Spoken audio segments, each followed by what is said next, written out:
يجب أن يستقيل في الساعات القادمة 20 أكتوبر 2020.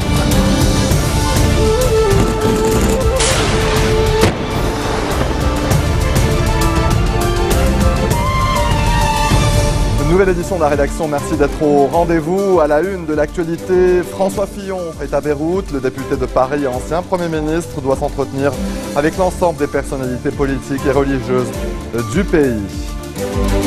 Premier aide aérien israélien à Gaza depuis l'été. L'aviation de Tsahal affirme avoir riposté à un tir de roquette dans le sud de l'État hébreu qui n'a fait ni victime ni dégâts.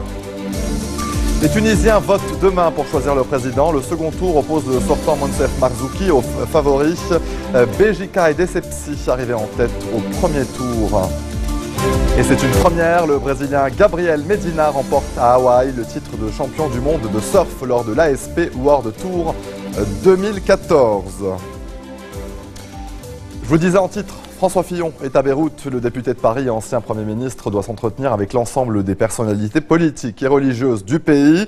Dans le cadre de son déplacement, Fillon a notamment rencontré ce samedi le Premier ministre Tamam Salam au Grand Sérail à Beyrouth, ainsi que le Moufti de la République, Cheikh Abdellatif Darian. Au menu également de sa visite, des entretiens avec le président du Parlement, Nabi Berri, l'ancien président Michel Sleiman et le patriarche maronite Bshara Rahi. Il se rendra également dans un camp de réfugiés syriens installé dans la plaine de la Beka. On écoute François Fillon s'exprimer à l'issue de son entretien avec le Moufti Darian. Voilà, c'est avec un immense plaisir et un grand honneur que je viens de rencontrer le Mufti. Je l'ai félicité pour son élection et je me suis entretenu avec lui de la question au fond centrale aujourd'hui au Proche-Orient, de la coexistence pacifique des religions et du rôle que les chefs religieux peuvent jouer pour construire la paix au Proche et au Moyen-Orient.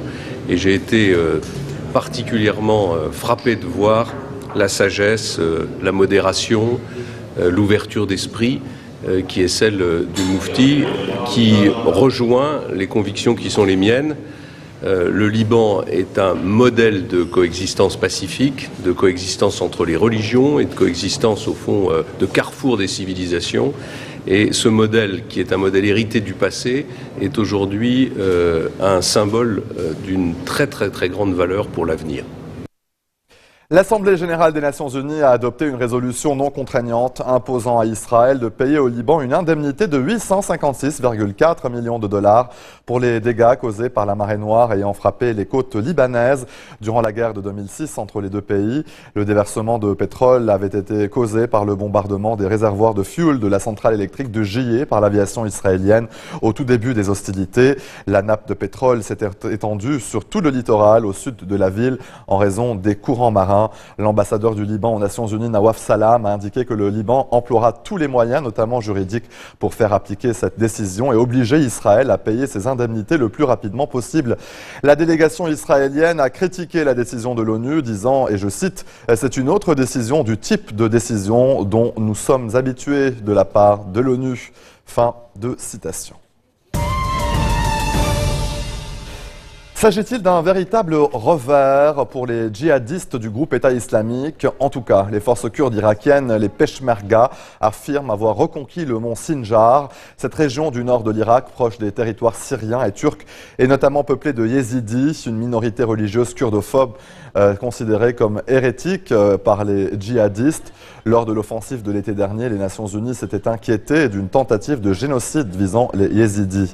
Des milliers d'entre eux avaient alors fui leur région, même si le recul de l'organisation d'État islamique se confirme. Dans le nord de l'Irak, le groupe reste solidement implanté à Mossoul, deuxième ville d'Irak prise par les djihadistes en juin dernier. Et le groupe djihadiste a exécuté en public aujourd'hui un homme accusé d'avoir posé des dispositifs de pistage pour guider l'armée de l'air. L'exécution a eu lieu dans la province d'Alep. L'État islamique a affirmé que 190 personnes auraient péri dans les raids de l'aviation que l'homme, selon le groupe, avait aidé à guider. En octobre et novembre, l'armée de l'air du régime Assad a intensifié ses raids sur des zones tenues par les islamistes et d'autres groupes de la rébellion. En 40 jours, quelques 2000 raids ont fait plus de 500 morts selon l'Observatoire syrien des droits de l'homme. Premier aide aérien israélien à Gaza depuis l'été. L'aviation de Tsahal affirme avoir riposté à un tir de roquette dans le sud de l'État hébreu qui n'a fait ni victime ni dégâts. Le bombardement israélien n'a pas fait de victimes selon un porte-parole du ministère de la Santé de Gaza. Israël a frappé dans le secteur de Khan Younes. C'est la première fois depuis la guerre de l'été dernier dans le territoire côtier palestinien entre les islamistes du Hamas et l'armée israélienne. Durant 7 semaines de conflit, les hostilités ont fait plus de 2100 morts palestiniens, essentiellement des civils, et 73 victimes israéliennes, dont 67 soldats de Tsahal. Les combats avaient cessé le 26 août. Et avant la pause, ces images tournées au Vatican à quelques jours de Noël, la place Saint-Pierre s'illumine devant la basilique et en plein cœur du Vatican. La tradition est respectée et modernisée.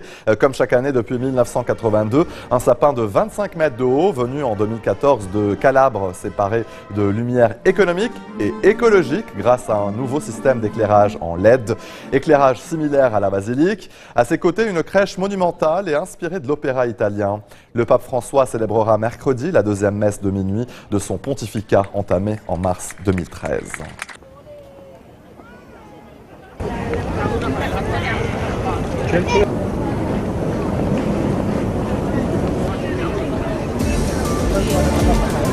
Restez des nôtres au retour de la pause. Ban Ki-moon en tournée dans les pays touchés par Ebola.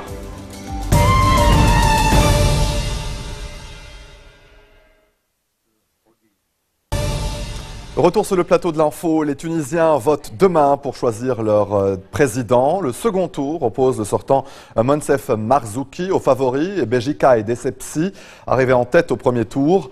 Son parti Nida Tounes a déjà obtenu la majorité relative à l'Assemblée et se dit prêt à former une coalition avec des petits partis pour une majorité absolue cette fois. Béjika et Dessepsi et Monsef Marzouki ont donné leur dernier meeting de campagne dans la capitale hier soir. Tout au long de la campagne, l'agressivité entre les deux hommes était très forte, entre accusations de fraude, de retour à l'ancien régime et d'extrémisme. La cyberattaque contre Sony Pictures a été un des sujets chauds de la conférence de presse de fin d'année de Barack Obama avant de partir pour 2 semaines de vacances à Hawaï. Le président américain a assuré que les États-Unis répondraient à la Corée du Nord. Interrogé sur la décision d'annuler la sortie du film L'Interview, Obama a par ailleurs estimé que c'était une erreur. Parmi les autres thèmes attendus, Cuba, le chef de la Maison-Blanche, a estimé que l'île communiste allait changer, mais pas du jour au lendemain. Il a exclu pour le moment une visite à la Havane. Et en bref, dans le reste de l'actualité, des dizaines de manifestants postés devant l'hôtel de ville de New York. Ils ont souhaité réagir aux nombreuses manifestations contre la police de ces dernières semaines et apporter leur soutien à la NYPD. Face à eux, d'autres protestataires qui dénonçaient, eux, la brutalité policière suite à la mort de Noirs non armés tués par des agents blancs, et notamment à Ferguson, New York et Cleveland. 2 condamnés à mort ont été pendus hier soir au Pakistan, une première depuis 6 ans. Le gouvernement a décidé de reprendre les exécutions de condamnés reconnus coupables de terrorisme en réponse à l'attaque qui a fait près de 150 morts dans une école de Peshawar plus tôt cette semaine. Une décision saluée par une bonne partie de la population. 4 autres condamnés à mort doivent être exécutés dans les prochains jours.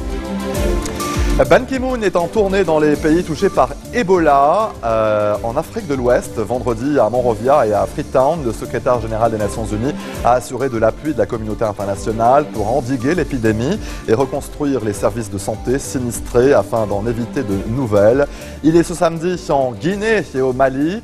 Plus de 400 personnels de santé sont mortes de la fièvre Ebola en portant assistance aux malades en Afrique de l'Ouest.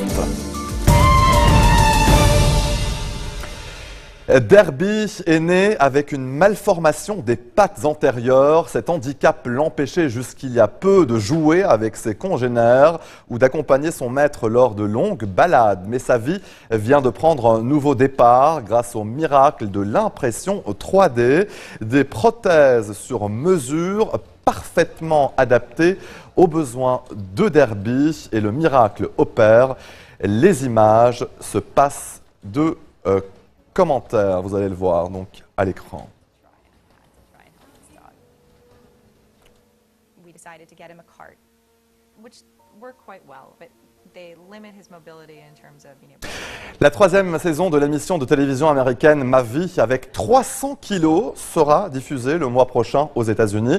Et c'est Ambre, une jeune femme de 24 ans qui réside dans l'Oregon, qui évoquera les difficultés quotidiennes dues à son obésité morbide. Cette fois, la jeune femme a beaucoup de mal à marcher. Elle ne tient d'ailleurs jamais plus de quelques minutes debout. Je suis un monstre, affirme la jeune femme qui ne sait que trop bien qu'elle risque de mourir si elle ne change pas ses mauvaises habitudes alimentaires. Aujourd'hui, Amber est complètement dépendante de ses parents chez elle, chez qui elle réside. La jeune femme a été contrainte d'abandonner son emploi à cause de son poids. Au cours de cette émission, Amber doit subir une chirurgie de l'estomac afin de tenter de perdre du poids.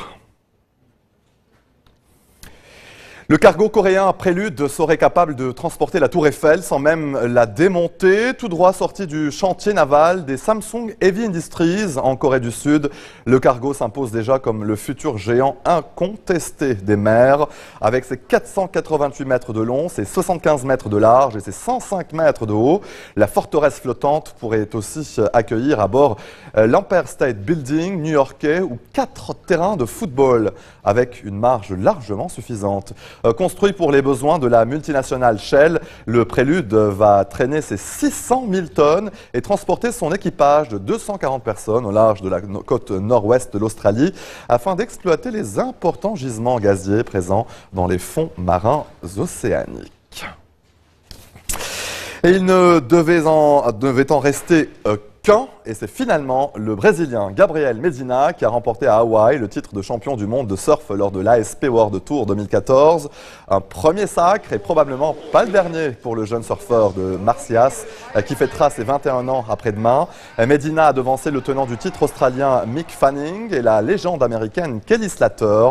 La présidente brésilienne Dilma Rousseff y est allée de son petit tweet aussi pour saluer la performance de son compatriote à Hawaï. Here's Medina looking at backdoor as well, grabbing the rail, tucks in, stalling, still traveling, and comes out!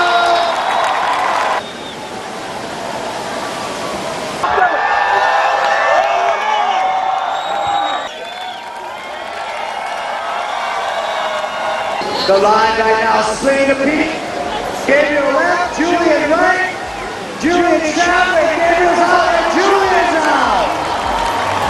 What a way to start our final! Et c'est sur ces images que l'on se quitte. Tout de suite, le rappel des titres qui ont marqué l'actualité de cette journée.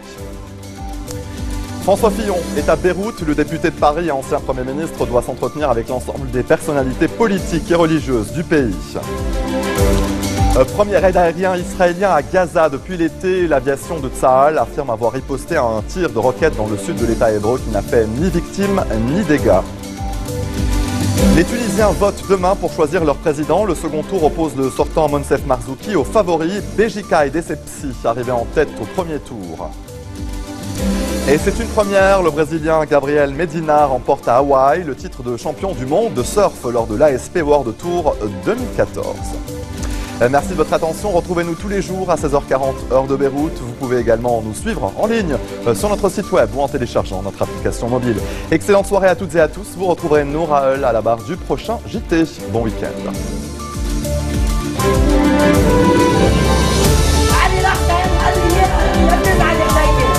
يجب أن يستقيل في الساعات القادمة 20 أكتوبر 2021.